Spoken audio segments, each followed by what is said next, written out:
because you're the only one here, so you actually get my full attention on this one. And you know, the whole purpose of these WordPress Wednesdays is to kind of just create some casual conversation around some different WordPress topics. And the first topic I brought to the table this week was, you know, how to research plugins and make sure you select the one that you're looking for and one that's actually going to function the way you want it to. So I guess a good way to start is asking you, you know, have you had any troubles in the past with either premium plugins that you paid money for and they didn't work, or free plugins that just aren't supported? Is there any horror stories or success stories that you've had when it comes to selecting plugins? No horror stories. Mostly my problem with the plugins is I never, like for example, the comment plugins, I think I have way too much overlap. So I never really can understand exactly. It's kind of a basic question, but I know what the plugins are supposed to do, but I don't know if plugins are overlapping with each other. Like for example, on one of my blogs, I'm not really seeing comments at all. And I don't think the plugin is set up correctly, but also I think, I have a Facebook plugin and then the Discuss comment plugin, so I don't know if those two are conflicting or not. So you're using Facebook comments and also Discuss comment plugin? Exactly. It is a possibility. It's hard to say for sure if that's causing the problem. But I believe that if you just go with Discuss, people can actually log in using their Facebook account, and when they comment, they have the option to actually share that comment on Facebook as well, I believe. Okay. So you could probably scrap the Facebook plugin and just use the Discuss. That might help with the conflict. Okay. Okay, I'll definitely give that a try. And what do you sort of think are the best social media plugins, or do you for sharing? The difficult thing with plugins is there are so many of them out there, and a lot of them do all the same thing in different ways. They function all the same way, but the interface to set them up might be differently. The developer that built them probably offers better support and updates them frequently. So whenever you're trying to find a good plugin that can last, long term, you kind of want to dive into how's the support going to be, when was the last time it was updated. I know on WordPress.org now, when you go to install a plugin, it will actually tell you if it hasn't been updated for more than 2 years. And that's right. Something new that they started doing, I don't know, maybe 6 months or a year ago. But I always encourage people to stay far away from those because, WordPress changes constantly. So if a plugin hasn't been updated in a few years, there's a big potential that it could inject malware into your site and cause things to malfunction.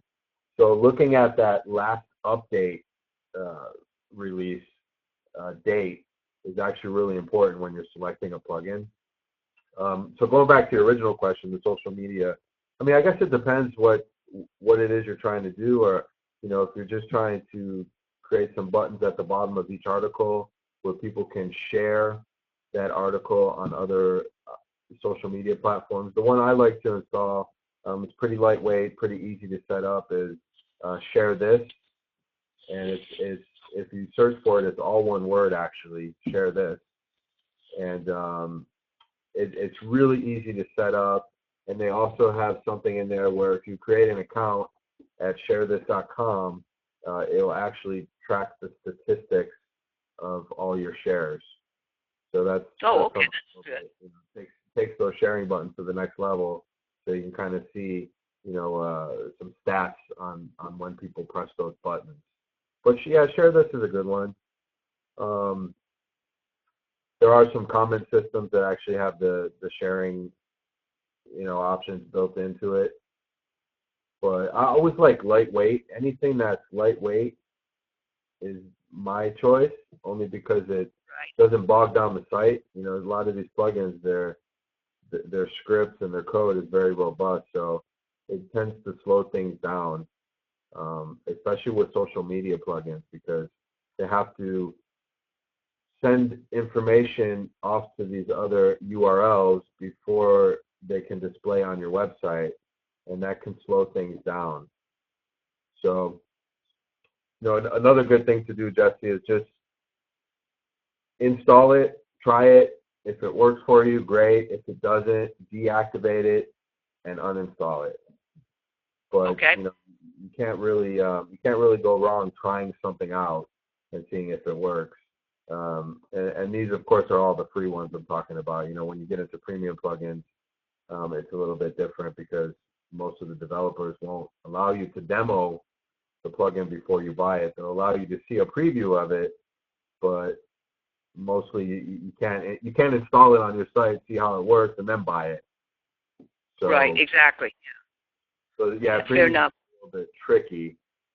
A good thing to do with premium though is if they offer the option for PayPal when you buy a plugin, always use PayPal, because if there are any issues with the plugin or the developer or whatever, you can just open up a claim at PayPal to get your money back, and they actually process those really quickly. They freeze the funds, so the person who sold it to you, they need to react to your claim, and if they don't, you'll get your money back. So always encourage people to use PayPal when buying online because of that exact process. Yeah. Okay, that's a good tip. But Jared, I have just one question. So if you going back to that, so with those share plugins, I know what I was going to say. With those share plugins, those are all the plugins you need. That one share plugin, that's all the I would disable any other social media sharing plugin and just use the Share This. Is that right?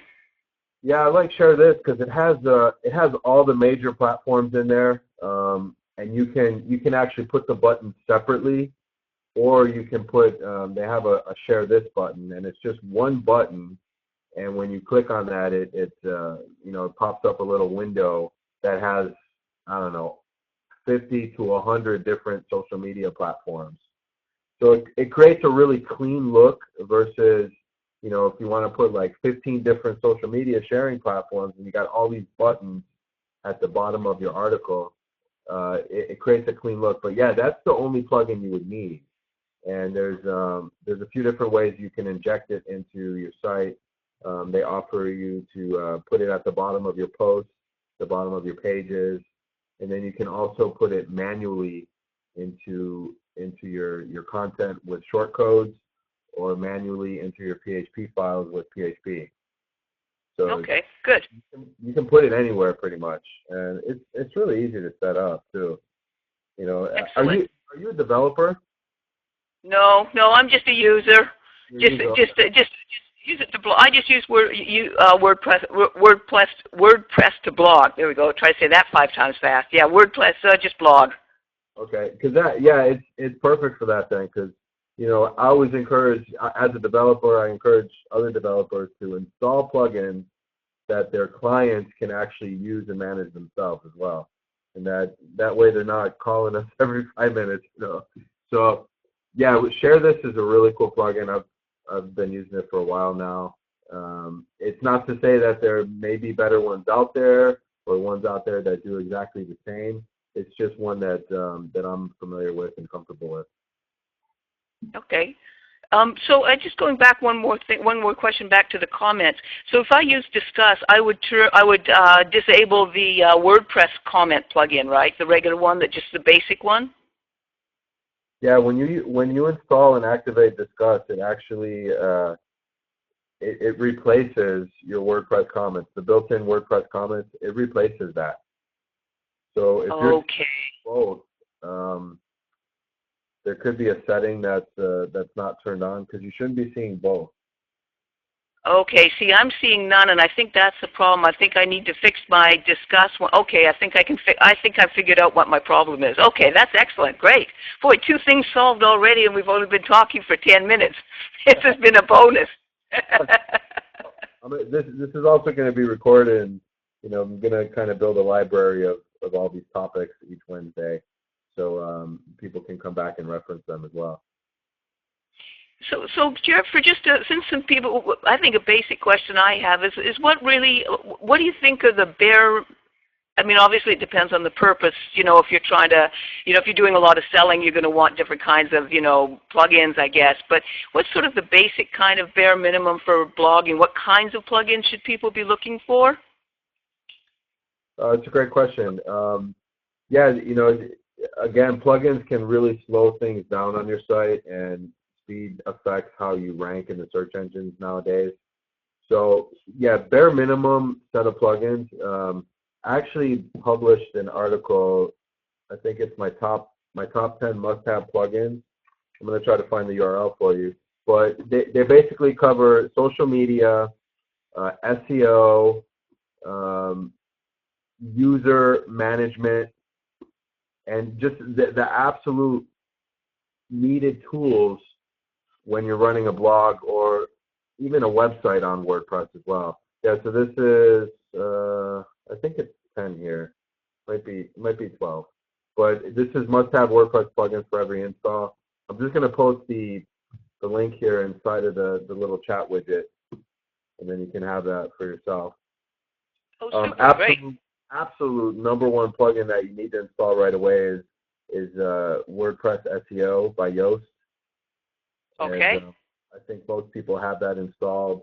But if you're using some other type of SEO plugin, this one is the absolute best plugin to use to maximize your search engine results.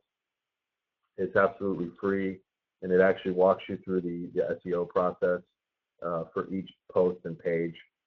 You can even optimize your images and your custom post types. There's all kinds of cool tricks you can do with this thing. But absolute necessity to have that installed. But yeah, that's a great question because, I work on these sites and I log in and these people have like 50 or 60 plugins active and running on their site, and they're wondering why they have so many problems. So, it's a matter of, like you said, figuring out what your goals are for the site and then choosing plugins to meet those goals, to achieve those goals, and not overkilling it. Like you said, if you're running Discuss, you don't need to run Discuss and Facebook comments because Discuss will do both. So right. That's one less plugin that you need.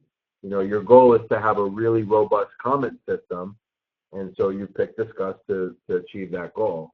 But you don't need Discuss and Comment Love and Facebook comments and WordPress comments, and it's kind of finding the plugin that will achieve your goal, and then not running 50 or 60 plugins. I've seen sites that have less than 10, and wow. They're business sites. They're avid bloggers.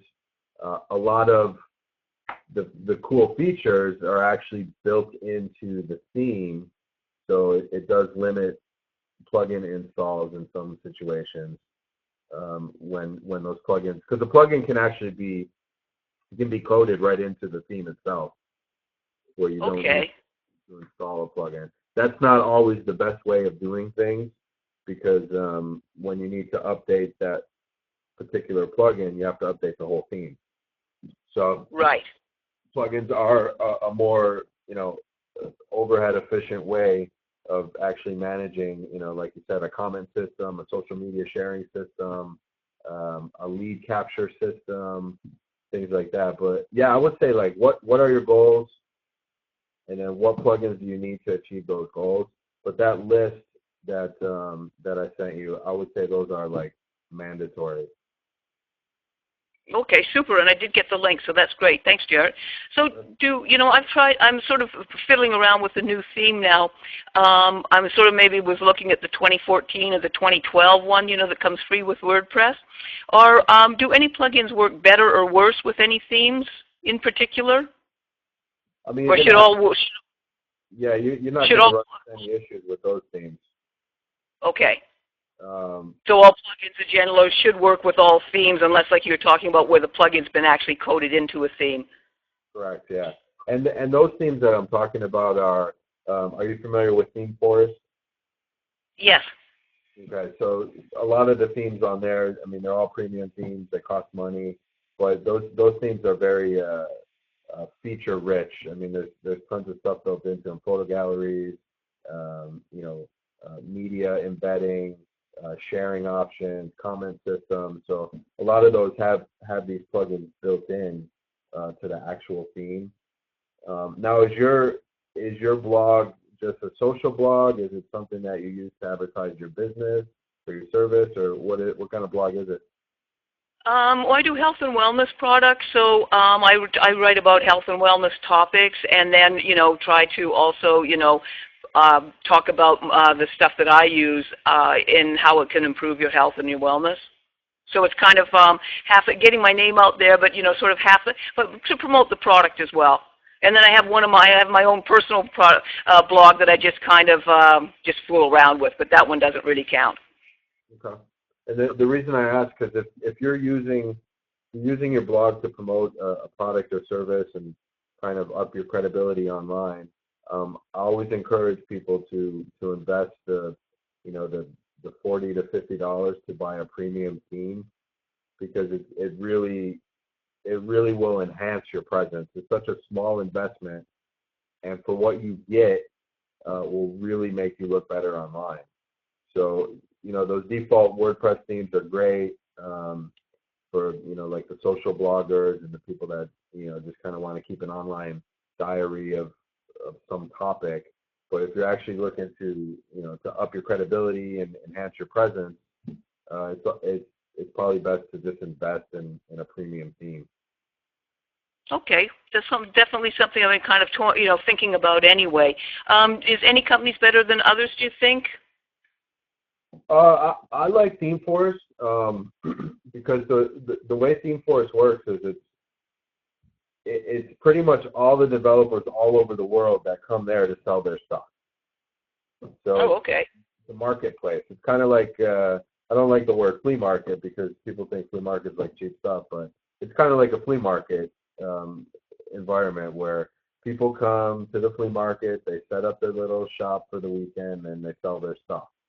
So that's kind of how ThemeForest works. You got WordPress developers from all over the world that develop these really nice themes, and they have plugins in that marketplace as well. And then ThemeForest takes a cut of each sale. But what you have to look for when you're looking through these themes is it will give you information about the author.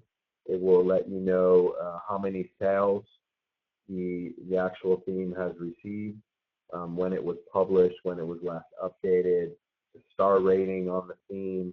You can look through the comments of people that have purchased it and see what people are saying. So these are all good things to look at before you purchase, because I mean, even in my years of experience, I've purchased themes on ThemeForest, and the developer will completely be unresponsive, and it doesn't work, and there's an issue. And so you want to make sure you kind of research the developer before you actually purchase. But there's some really, really good stuff on there.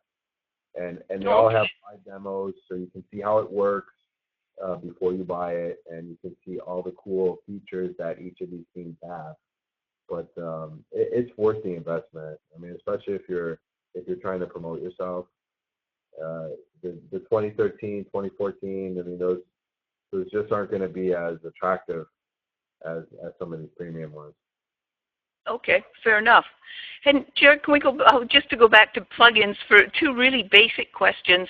If you're not using a plugin, you should disable it, obviously. But should you also uninstall it, or can it just sort of lie there inactive? Yeah, that's actually a great question. Different plugins operate differently in this scenario. Some plugins, when you deactivate it, it actually, it cuts the rope from all the functions that it does, and you don't have to worry about it causing any problems. But other plugins, even if it's deactivated, it still has some active processes in the database, and could potentially, do some things that you don't want it to do. So if it's a plugin that you absolutely do not need and you will not need, it's best practice to deactivate and delete.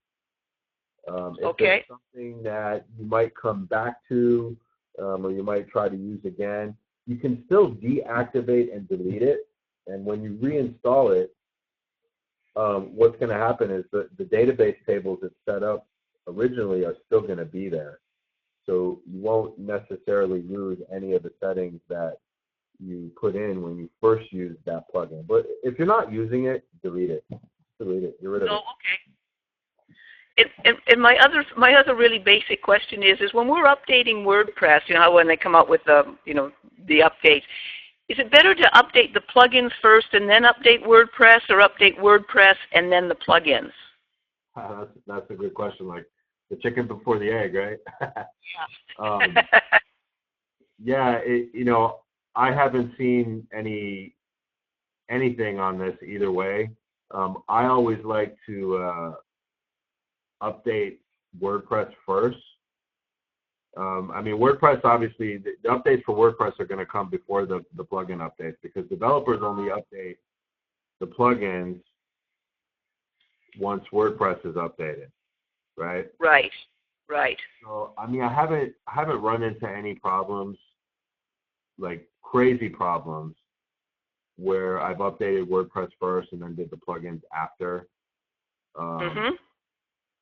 What really happens with WordPress updates too, where most of the problems lie, just in experience, is the major updates, not these little between release updates. You know how right. there's 3.8 and then there's 3.81, 3.8. 0.2, 3.8.3. The in between updates are usually okay, and they don't wreak havoc. Right. Those are just minor security updates and little things here and there. It's the major updates that really wreak havoc.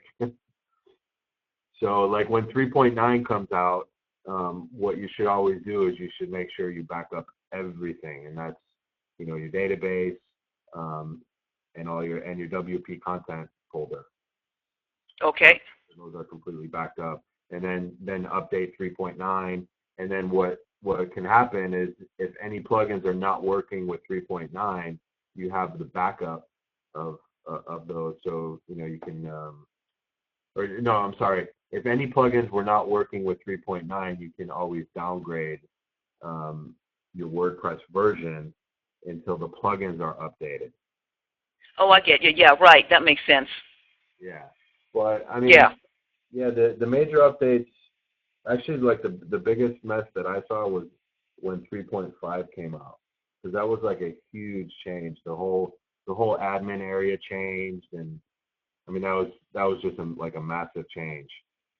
So it just depends, I guess. I mean, you always want to make sure you got a running backup, so when things do happen, you can restore easily. But yeah, I don't know really. That's a good thing. I mean, I'll do some more research on that, but I've never seen anything either way. If you should do plugins first or the core update first. Okay, good. Okay, so either way, just as long as you back up, I guess, is the ultimate thing to be doing. Not to worry too much about the order of the backups. Yeah, I got a saying: back up before you crack up. I so many times. I mean, I've seen huge enterprise sites with thousands of products, and they're not running a backup system. And usually the big things that happen are host related. The host servers crash, or there's some malware on the server and it eats away their site. And these people don't have backups, and I mean, there's like nothing you can do. Right, when right. It's all data, so it's not really tangible. When it's gone, it's gone. Absolutely. So, we're gonna wrap up here because it's 10:30. It was really cool just to be me and you. I thought that was kind of nice. It was me too, Jerry. I really appreciate you. Answering my questions. That was great. Yeah, sure. And then before we close this out, while I have you, what other type of topics, just coming from a user standpoint, would you like to see on these WordPress Wednesdays?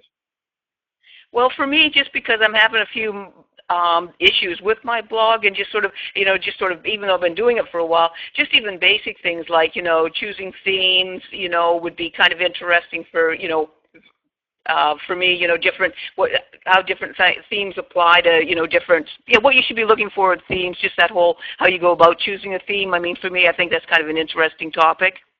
Sure. Yeah, it's a very good topic. And Okay. yeah, just even maybe I don't know what you think if there's going to be more developers on. That's probably pretty basic, but maybe even just for the first 3 weeks to get some conversation going, just going through real basic stuff, and then it just kind of gathering momentum that way maybe. Yeah, and the idea is, even if there are developers or basic users, is to keep the topics kind of universal for both audiences. So if there's other developers on the call, to get them involved in some of the questions that the users have, and then because what happens is the questions you guys have make us better developers. Right. So yeah. It gets us in your head and how you want WordPress to function, so then we can develop it that way. So it's actually good to mix the two audiences, Yeah, no, I think so, because and then that's also how on our end, that's also how we learn a lot more. I mean, even if I'll never be able to develop, at least I can be a developer. At least I can understand sort of things that are going on with the blog. So it just increases your knowledge, and that's always good. Exactly. All right, Jesse. Well, thank you so much for joining me this morning, and I'll put this recording out as soon as it renders, and you can access it back if you want to see any of the questions we talked about. But it was really cool being here with you today. Okay, super. I think so too, Jared. Have a great day, and thanks very much. You too. Take care. Okay, bye-bye.